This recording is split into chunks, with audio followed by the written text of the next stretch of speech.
Hey traders, Joseph here from Eightcap. Welcome to today's report. We're going to be mainly focusing on risk currencies to the USD, gold and oil, and we're going to start with risk currencies and the US dollar. So Australian unemployment data came out today. It was better than expected. There was a bit of a a good increase in the employment change, and the unemployment rate fell. So some good signs. Majority of the country is back, out of lockdown, apart from Victoria, the state that I'm in. And we're hoping to see things back here get back to normal, hopefully by October, November, but some people are talking December. So the local economy will still continue to face quite a few hurdles and pressures, but by the looks of it, there are some good signs in the rest of the country at the moment. But despite the beat in data, we've seen the Aussie struggle throughout the day. We've seen buyers make a move and then sort of get trimmed back, and just at the moment we can basically just see here on the 4-hour that resistance that is really holding things up right now is from 71.87, and we are seeing some support coming in from 71.13. So they're basically the two levels we're keeping an eye on. The trend still remains up. We did have a higher close yesterday. We're just looking to see if buyers can basically push higher, break through this supply, and then potentially if it does really get underway with a new leg up, we could see a new test of at 72 to the 72.36 area. So the Williams is curving upwards, and we'll see if it can break above that -50 to sort of back up by momentum. So over to the euro. The euro is having a good day so far today, and another strong day after yesterday's higher close, and we are seeing so far today a push of 0.46% higher. Now there's no real clear immediate resistance up until we get to that 1.1877 on the 4-hour, again with dropping down a touch to that 1.1882, and we'll see if this momentum can carry forward. There's a nice trend break here on the 4-hour, and we are seeing a higher low, and the good starting point of what looks like a short-term uptrend. But we will need to see if this momentum does carry forward through tonight's London session and US session. So now let's move over to the pound. The pound's another one that is starting to also just gather more buy momentum, and we are seeing support at 1.3027. It is testing some slight range resistance that we've seen at 1.3075, and then the next key resistance is up at that 31.45 area.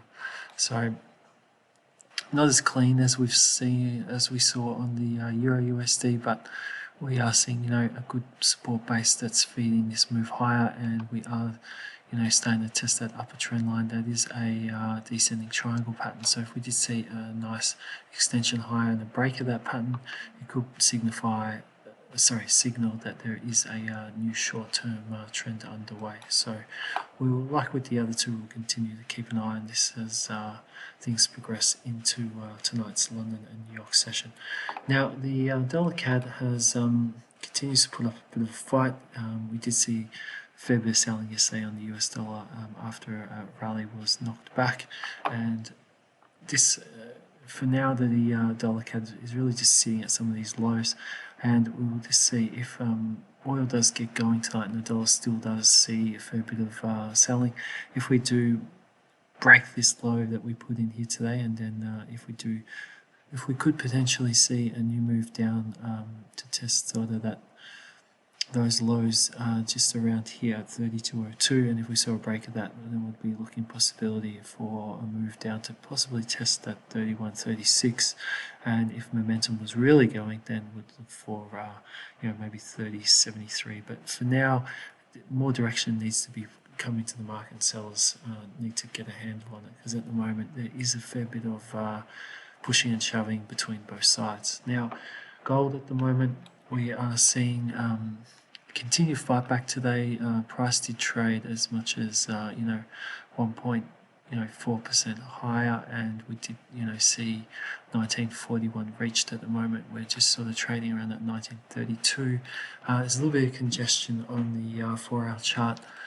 We are seeing decent resistance at 1947 and some support down at 1914, but till we do break that resistance point, it is a small worry on the 4-hour. This is a higher low forming here, but we really would like to see a break and close above this level just to sort of put some pressure on this current downtrend that currently has formed. So finally, just oil.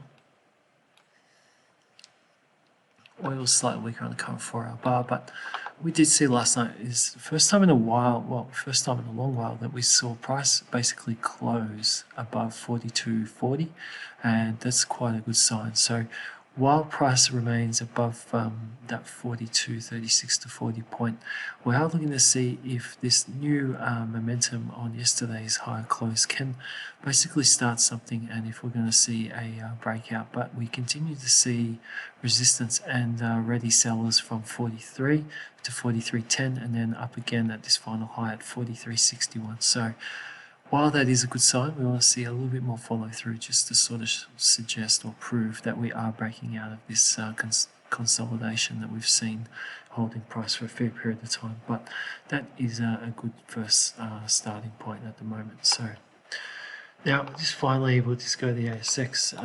The ASX had a lower close after